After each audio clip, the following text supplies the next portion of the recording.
నేడు TDP polit bureau సమావేశం జరగనుంది. చంద్రబాబు అధ్యక్షతన టీడీపీ పొలిట్ బ్యూరో సమావేశం నిర్వహించనున్నారు. మధ్యాహ్నం సమావేశం ప్రారంభమవుతుందని టీడీపీ వర్గాలు తెలిపాయి. పహల్గామ్ అమరులకు నివాళులర్పించనున్న పొలిట్ బ్యూరో నివాళులర్పించనుంది. మహారాష్ట్ర నిర్వహణ, పార్టీ సంస్థాగత నిర్మాణంపైన చర్చించనున్నారు. 11 నెలల్లో కూటమి ప్రభుత్వ పాలన విజయాలపైన చర్చ జరపనున్నారు. మంత్రులతో ప్రత్యేకంగా సీఎం చంద్రబాబు సమావేశం కానున్నారు. మరి ఇదే అంశానికి సంబంధించి మరింత సమాచారాన్ని మా ప్రతినిధి హరికిషన్ ఫోన్ ద్వారా అందిస్తారు. హరికిషన్.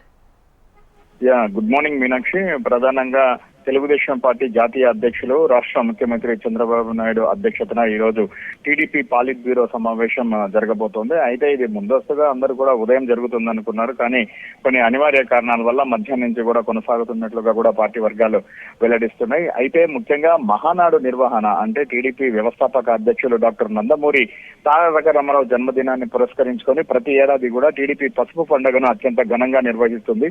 ఈ మహానాడును ఒక్కొక్క ప్రాంతంలో కూడా నిర్వహిస్తూ వస్తుంది. అయితే ఈసారి కడప వేదికగా ఈ కార్యక్రమం నిర్వహించాలని చెప్పేసి కూడా భావించారు. ఈ నెల 27, 28, 29 ఈ 3 రోజులు కూడా కడప శివారు ప్రాంతం రాయచోటికి వెళ్ళేటటువంటి రహదారి మార్గంలో ఏర్పాటు చేసినట్టు యుద్ధ ప్రాతిపదికన ప్రస్తుతం అయితే పనులు సాగుతున్నటువంటి పరిస్థితి ఉంది. అయితే మరోవైపు టీడీపీ మహానాడును అత్యంత ఘనంగా నిర్వహించాలనుకున్నటువంటి నేపథ్యంలో ప్రస్తుతం ఏదైతే పెహల్గామ్ సంఘటన తర్వాత ఆపరేషన్ సింధూర్ ఈ సంఘటనల నేపథ్యంలో మహానాడు ఎన్ని రోజులు నిర్వహించాలన్న దానిపైన ప్రస్తుతం సందిగ్ధం కొనసాగుతుంది.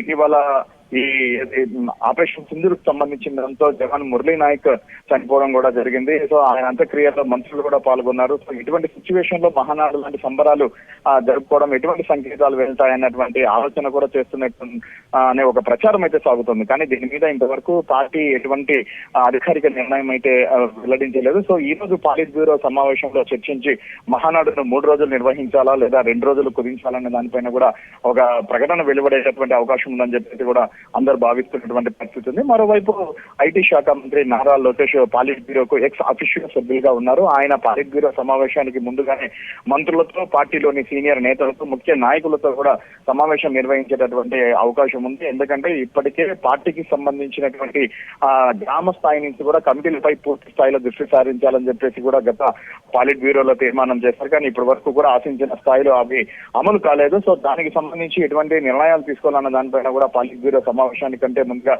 చర్చించిన తర్వాత మళ్ళీ పాలిట్ బ్యూరో సమావేశంలో వాటికి సంబంధించి నిర్ణయాలు తీసుకునేటటువంటి అవకాశం కూడా ఉంది. సో పాలిట్ బ్యూరో సమావేశం ప్రారంభం కాగానే ముందుగా పెహల్గామ్ ఉగ్రదాడిలో మృతి చెందినటువంటి ఎవరైతే ఇండియన్స్ ఉన్నారో వాళ్ళందరికీ కూడా నివాళులు అర్పిస్తారు. అనంతరం పెహల్గామ్ ఉగ్రదాడులకు ప్రతీకారకంగా ఆపరేషన్ సింధూర్ తో విజయవంతం చేసినటువంటి ఆర్మీని కూడా అభినందిస్తూ తీర్మానాలు చేసేటటువంటి అవకాశం ఉంది.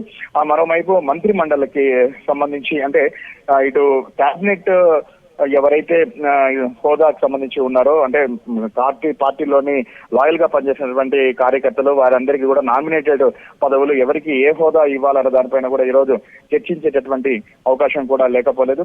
మొత్తానికి మాత్రం పార్టీ నిర్మాణంపై ముఖ్యంగా 11 నెలలు అయింది పార్టీ అధికారంలోకి వచ్చి కూటమి ప్రభుత్వంతో. ఈ 11 నెలలు సాధించినటువంటి విజయాలు, అలాగే ప్రజలకు అందించినటువంటి సంక్షేమ పథకాలు, అలాగే పార్టీ పటిష్టత, పునర్నిర్మాణంపై పూర్తి స్థాయిలో ఈ రోజు చర్చకు వచ్చేటటువంటి అవకాశం ఉంటుంది. Meenakshi. Right, thank you Harikishan.